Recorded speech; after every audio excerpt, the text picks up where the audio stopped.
Hey, it's Tony Robbins again. Welcome to the podcast. Listen, today I want to talk to you about how to do well in tough times. Because most of us know that 2008 came, and many of us remember in business, it was a crazy and wild year to say the least, and a lot of businesses didn't make it. And for those of us that found a way to not only hang in there, but to grow, to thrive, many of us innovated because of that time. Because if you can do well in winter time, if you can do time when everyone else is having a difficult time, then when things get better, you just have more momentum and you drive. In fact, if I were to ask you, when do you think is the best season to start a business? If we talked about seasons in economic terms, there's the springtime when everything is growing like crazy because it's all new, and it's easy to grow in the springtime of a business, like a new business or a new industry or a young economy. The second season, of course, would be summertime when it's kind of hot and intense, and very often during that time you don't get to see the reward right away. And then, of course, there's fall or autumn where you get to reap all the rewards. If you push through and did the right things in spring, you're going to reap in the fall. If you didn't, you're going to weep in the fall, right? And then, of course, there's winter.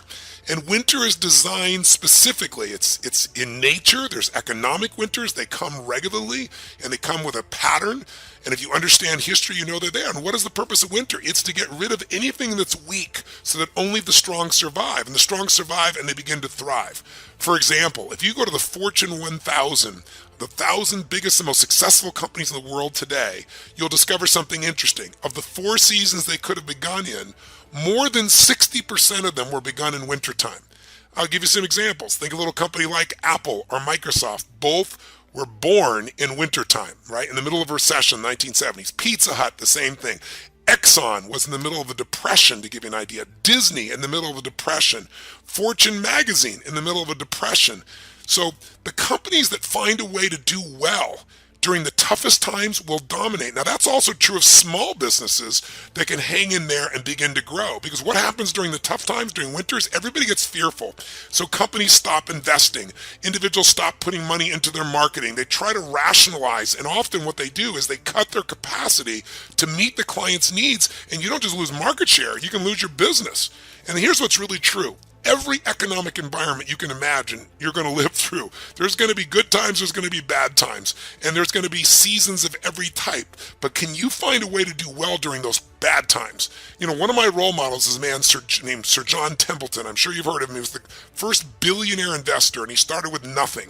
He just had this core belief that he needed to save money and wait for a time when people had what he called maximum pessimism. His belief was you become wealthy during the worst times, not the best times. And here was his thought process. He said, listen, when things are going well and you're trying to buy a piece of real estate for someone and the market's growing, what kind of price, when they're optimistic, do they want? A fair price or a ridiculously unfair price or a low price? We all know the answer. They want an unfair price. If you're trying to buy a business in good times, they want much more than it's worth. But during really tough times, if you go back to 2008, you go back to 1999, you could pick up real estate in some cases or businesses for a song. People would almost give it away because they're just so afraid of what's going to happen next. So your goal should be able to do well in winter, to really truly be in a position where when the season comes, you're prepared for it. And so I want to educate you on this so that you can really take advantage of this. And one guy to help you to do that is a friend of mine. He's a gentleman that I've watched him grow his business more than $1 billion in the last 12 months or a little, maybe a little more. Maybe it's been 14 months. But that's no slouch, $1 billion growth. And this gentleman, his name is Ashwin. Ashwin is going to kind of walk you through a little bit of how he built his company, which is a hedge fund called Trend Capital. And Ashwin Vasan is his name. Dear friend of mine, he's going to share with you what he went through, what he decided to focus on so he would enjoy himself during the middle of winters, how he's worked with his people so they can do well during any environment. Most of us know it's been a pretty wild time, a lot of volatility recently, and yet Ashwin has still done really well. And then he's going to give you his point of view on the macro view of where the economies are going. Now, this is his point of view. I'm not being disrespectful. I love him dearly, but I can't endorse any one point of view. But he's giving you his point of view so you can get a sense of, if it was like that, how would I make decisions within my business and within my investment life? So I think you're going to find this to be a really, really interesting interview. So I'm going to give you straight away to Anna and to my dear friend Ashwin. Enjoy. Welcome to the Tony Robbins podcast. I'm your host, Anna York, and today I'm here with Ashwin Vasan, the founder and CIO at Trend Capital Management, a macro hedge fund with $1.3 billion under management. Ashwin, welcome. Thank you. It's good to be here. Great. I was wondering, before we get started, if you could give us a little bit of your story, so a little bit of your background and how you started Trend. So I started out in the investment management business way back in 1992 on the real money side. And what we mean by real money is that, anybody who manages either mutual fund money or insurance money or pension fund money is called real money because you don't leverage that money in effect. You basically buy securities with cash and you sell securities for cash. The hedge fund business is very different because securities are bought on margin. And so I started back in 1992 with a company called Oppenheimer Funds, then proceeded to work for a couple of different hedge funds along the way, building 3 different businesses. And then the time came when it became very apparent to me that I'd spent enough time building businesses for other people, and it was time for me to sort of go out on my own and build my own business where I had sort of more ownership and control over the decision making and the direction in which the business was taking, because I had very specific views of exactly who I wanted to serve and what I wanted to achieve with my business in sort of the second half of my career.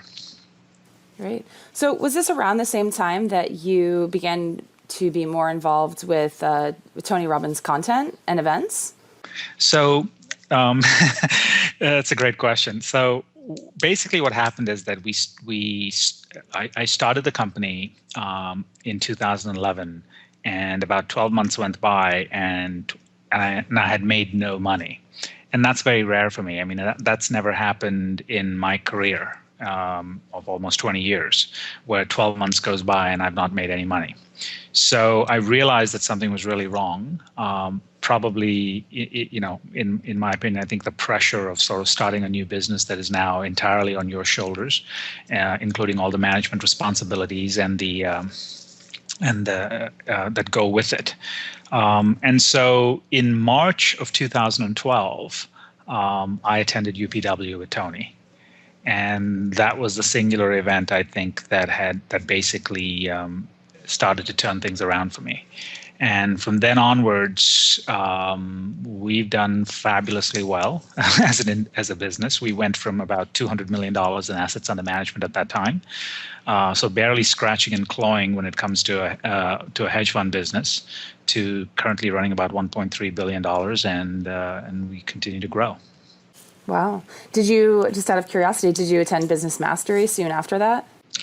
No, the process that was that I attended UPW in Secaucus in New Jersey at the big convention center there.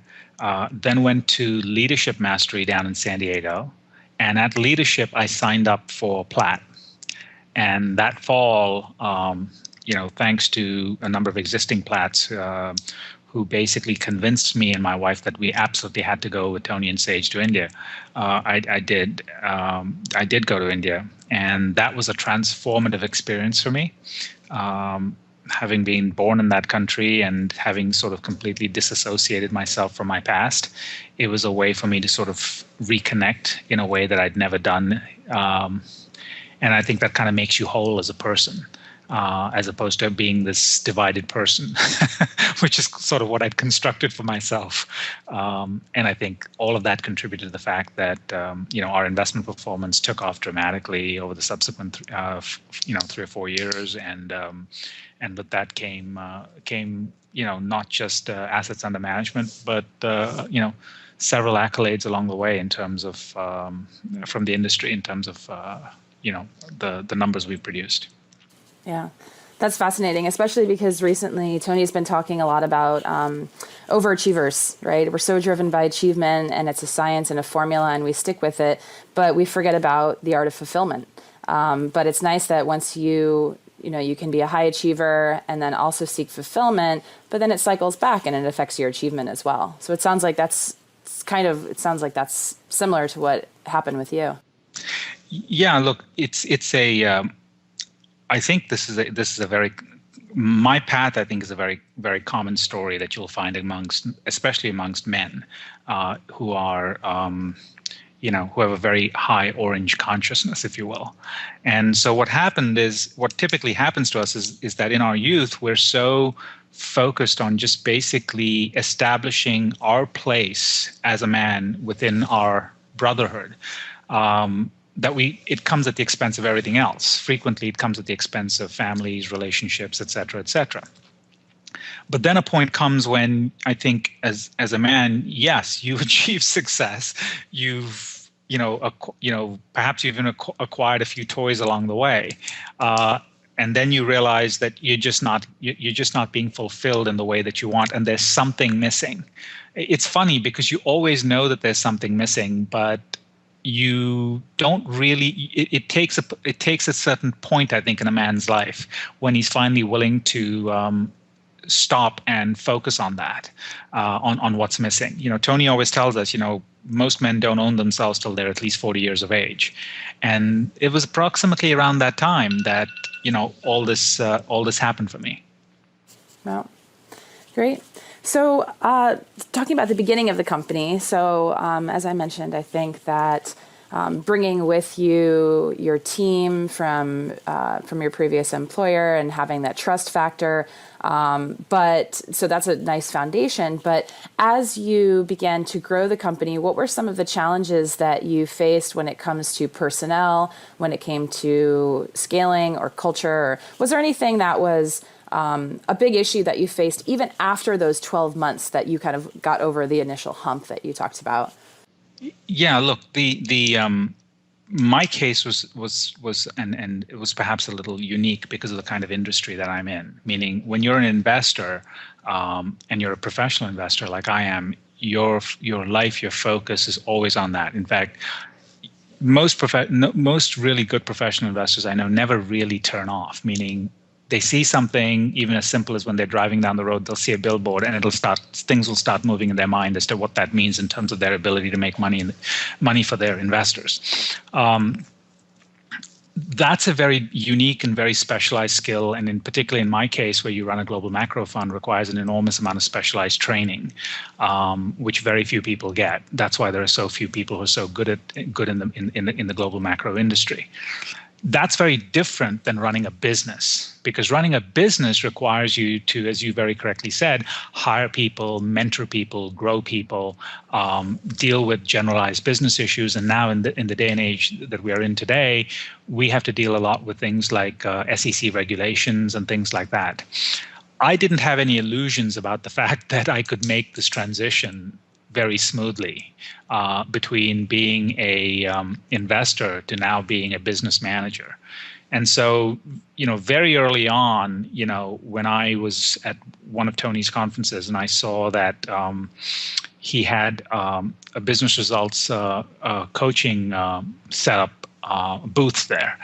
And I immediately, spoke to the people in the booth and Scott Chamberlain in particular, and signed up for that. And that's been a very big part of why we've been very successful, because number one, the entire business gets coaching. So it's not me, as well as all my employees get coached in terms of, the business and setting the agenda.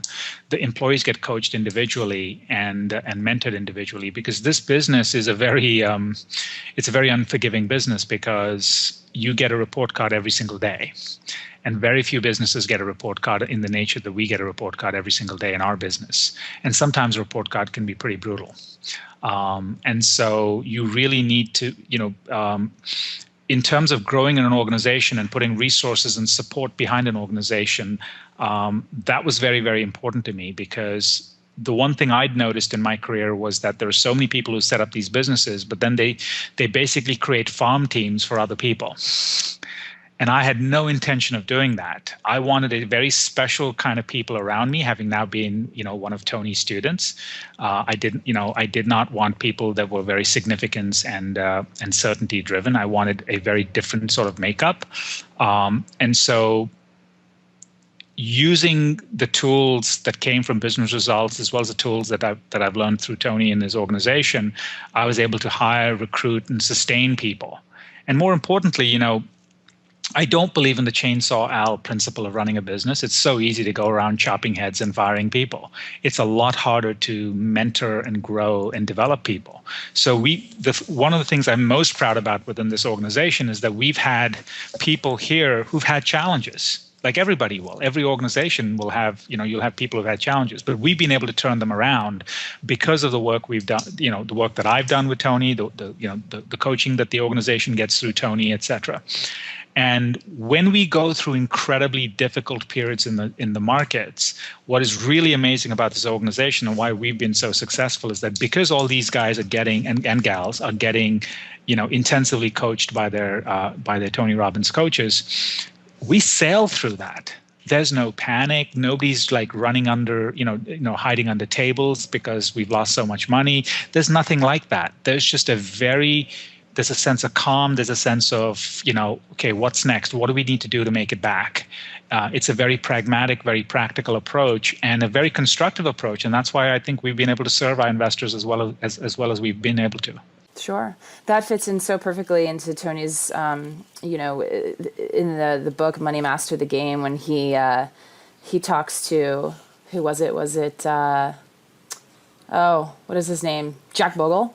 And basically he says, when things go well, don't do something, just stand there.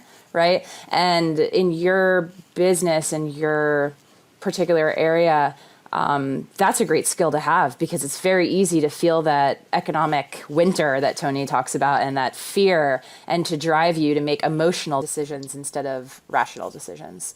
That's right. So that's great. And the fear will always be there. I mean, to be perfectly clear, I mean, the fear serves a purpose. It prevents you from taking risks which are perhaps inordinate. The fear will always be there. The question is whether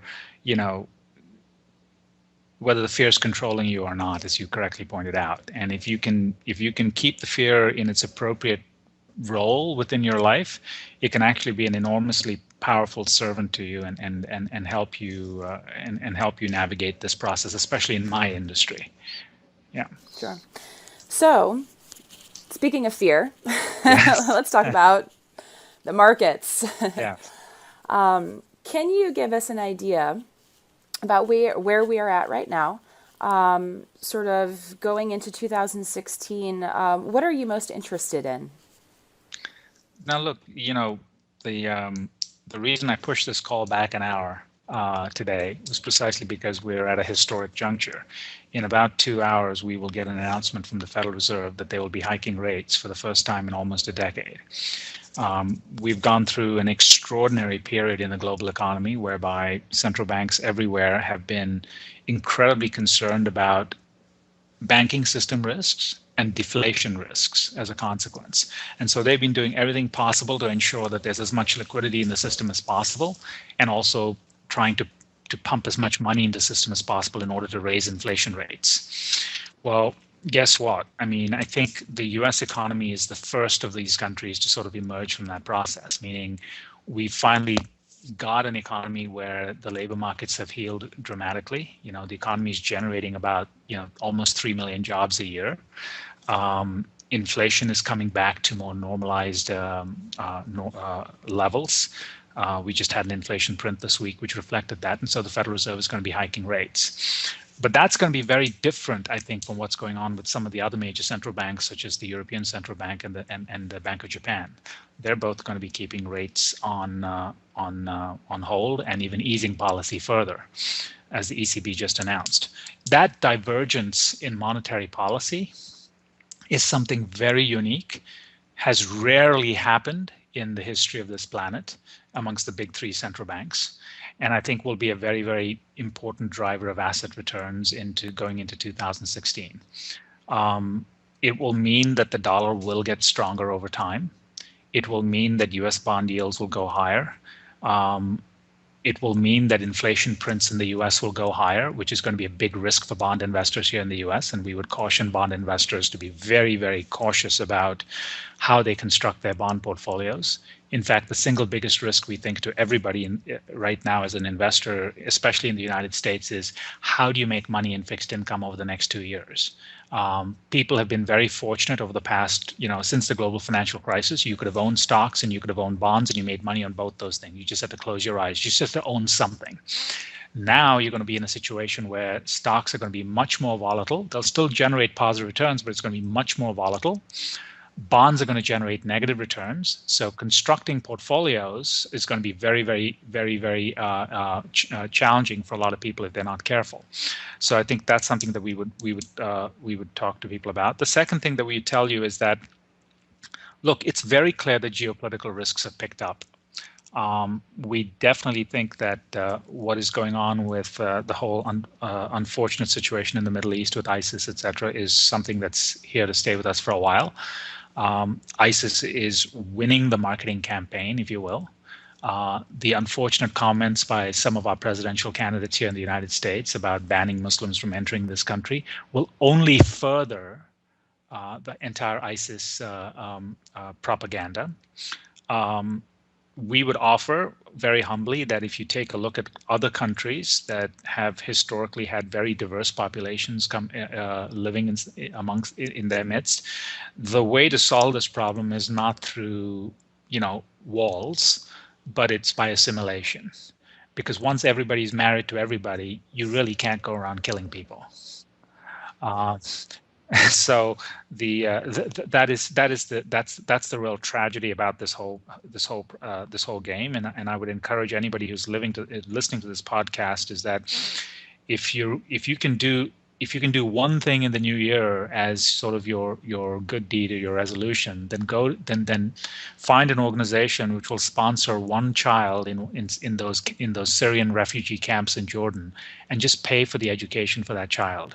Because if you can do that and you can get these kids educated and out of those camps, you've just taken away a huge recruiting base for ISIS. And that will be very, very powerful over time, I think, for people. The other thing we would tell people is that expect that the relationships between the West and Russia would continue to be a very stressful one. We think the Cold War is back.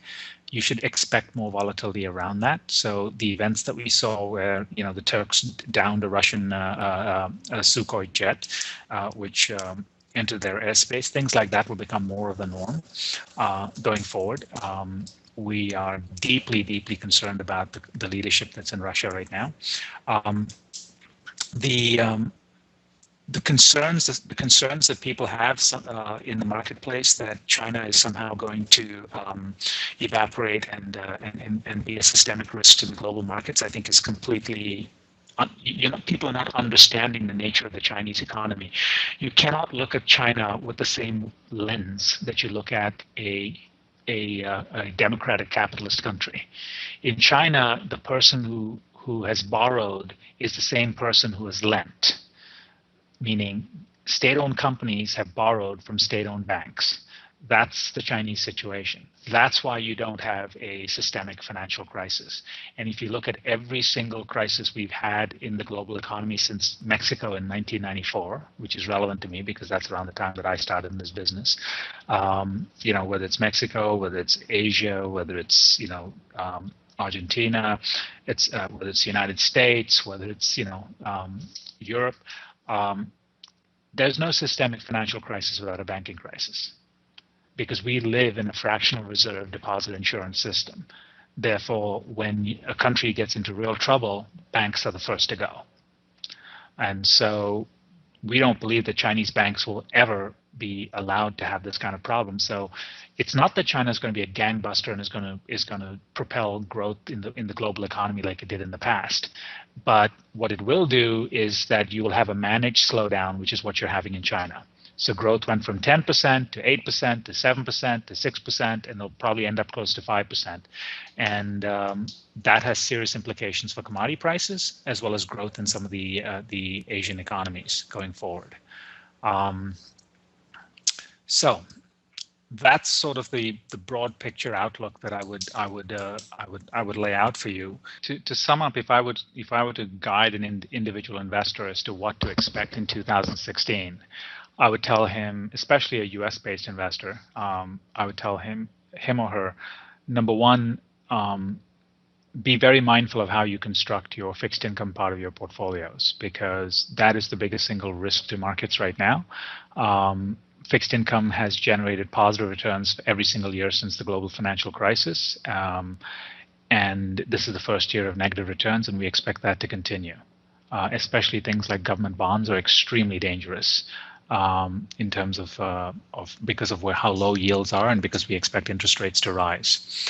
Number two, we would tell you that equities will continue to generate positive returns, not at the same rate that they've done in the past, but anywhere, 8 to 10%, and with significantly better returns in overseas markets such as Europe and Japan would be something that we would expect. But it'll be much more volatile than it has been in the past as well. The third thing that we would ask investors to pay attention to is the fact that, look, you should expect that with the Fed hiking rates and major central banks like the ECB and the Bank of Japan not hiking rates, in fact easing policy, that the dollar is going to get stronger. So you should be aware of how much currency risk you have in your portfolios, especially as you own international equities in your portfolio. There are ways to buy international equities on a hedged basis, and you should probably look at that as the safest way to play those markets. And lastly, we would tell you that given the fact that the challenge in markets right now is the fact that finding ways to earn income in a safe way is difficult. One needs to really pay a lot of attention to the diversity of your portfolios, and you're going to have to look at things, perhaps like things like investments in real estate, etc., that can earn you a decent yield without the kind of volatility that we expect and capital losses that we expect will be generated by the fixed income markets. Great. So a lot of that seems to actually come back to, we've got the international level, some of the factors that come into play there. But I'm also curious about this coming year domestically. How do you think our political climate, so the upcoming elections, you can tell that's a question people have probably asked you before. What kind of impact do you think that will have? We're not that focused, frankly, on the specific candidate that is going to be elected. And to be very honest with you, the reasons are twofold.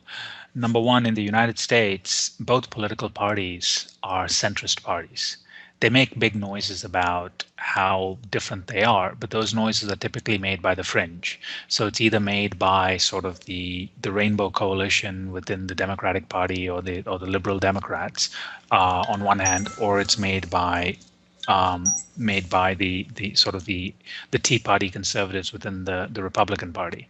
So, but those two fringes, while they can make a lot of noise and sometimes they can actually drive a few policy choices, at the end of the day, they don't determine the long-term aggregate policy of the United States. The long-term aggregate policy of the United States is determined by the center, and this country tends to be very centrist in its voting behavior.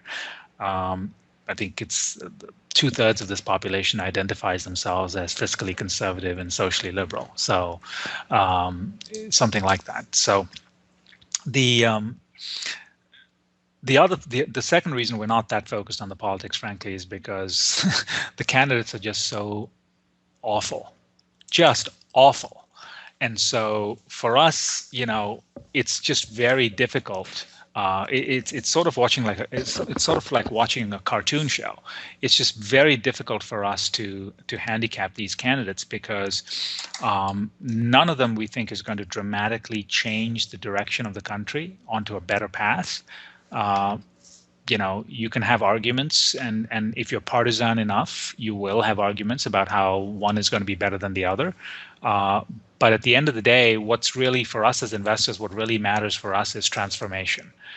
The real money is made in transformation. So what we're looking for is countries which are going through a major transformation from being horrible to being really good.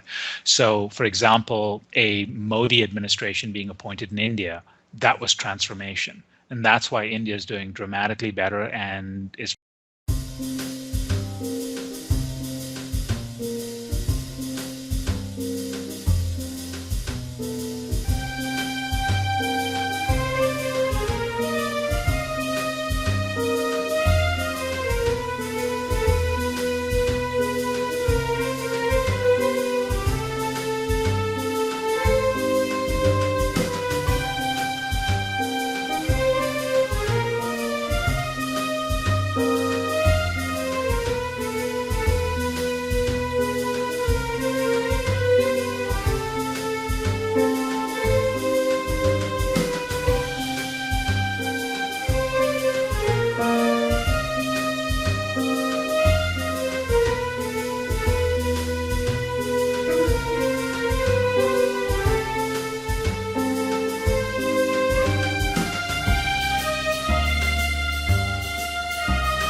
probably one of the few places where you want to close your eyes and put your money for the next 10 years. The recent Macri administration in Argentina, that's an example of transformation after, over a decade of a disaster with the two Kirchner presidents. So that's what we look for as investors. What's going to happen in the United States is not transformation. It's just going to be politics as usual. Horse trading, we never call it corruption in the United States. We call it political action committees, but that sort of stuff. Okay. Actually, I think that about does it. I have one more question for you. I heard a rumor that you came to the Platt finance trip and were very, very good at explaining some of the more sophisticated concepts to everybody in the room. Are you going to do the same thing this year in Sun Valley? I'm working with Tony to bring maybe one. There's one speaker that I've already committed to bringing in, and there may be at least one more that I will talk to him about that I'd like to bring in and have him talk to the Platts, simply because I think that the spectrum of expertise that's in that room is very varied. There are maybe a few people like myself who are in the industry, who are professional investors and who can understand everything that's said. But for the vast majority of people, it's really sort of building blocks. And one of the things I've noticed, especially after spending a lot of time with the Platts and with friends of mine who are non-Platts, is that so many people are so good at making money as entrepreneurs. They can make the best widget in the world, but they have no clue about how to invest their money. And so it's getting them to a place where they're comfortable investing their money in an organized fashion, so that wealth continues to grow, and preserves its real value, meaning it grows ahead of inflation, over time, and then they will hopefully have something that they can either bequest to their heirs or to charity. That process is something that's very near and dear to me in terms of sort of helping them do this, and so that's really why I will, if I do anything there, I'll do something like I'll be involved in that process. And that's why I spend. I give as much time and effort as I do into that. That's great, because personal finance is one of those areas that I think a lot of people, you get to a certain point and you don't understand it, so you just want to outsource it. But it's personal. It's like your health or your relationships. You don't outsource that. You just educate yourself enough to make the right decisions, and then when it gets more complicated, then yes, you bring in professional help. But I think that's great that you're helping sort of close that information gap. Yeah, look, it's very sweet of you to say that. So if it's having an impact, I'm happy that it is, and if people are using it, I'm very grateful for that. It's Tony's done a tremendous job of bringing together certain concepts, frankly, that even for people like me who are in the industry, we don't focus as much on it, because we focus probably 100 times more on our investment portfolios for our clients than we do on our personal portfolios. So, him just basically turning on the light bulb and saying, listen, you need to, flashing the torchlight and then saying, you see that little dark corner there? That needs to be, you need to put some light there and you need to fix that issue. It's been very helpful to me. And so, I think that particular finance conference is really amazing. I always come back from that incredibly energized and always there's some ideas even for me that are cropping up because of talking to other managers who are in the industry. Great. All right. Well, thank you, Ashwin, so much for your time. You're very welcome. All right. Okay? Have a good afternoon. Thanks. You too. All right. Bye. Bye-bye. Do you have the right mindset and skills to take your business to the next level? Business Mastery is the only event in the world created by Tony Robbins to prepare you to master the mindset and skills you need in business to elevate your game. A one-of-a-kind, immersive program, Business Mastery will allow you to understand critical factors impacting your business, then refocus and realign with the strategy and psychology you need to compete and innovate in any economy. Remember, business success is 80% psychology and 20% mechanics. If you're ready to learn and master the strategies to help you grow your business and stay competitive, then don't hesitate. Apply for the next Business Mastery program now. Learn more about the Business Mastery event at www.tonyrobbins.com. The Tony Robbins podcast is directed by Tony Robbins, hosted by Anna York, and produced by Carrie Song. Brooks Loro is our digital editor. Tyler Culbertson is our media coordinator. Special thanks to Diane Adcock for her creative review. Our website is tonyrobbins.com/podcast, where you can listen to all of our episodes, read articles, and learn more about upcoming events. Copyright Robbins Research International.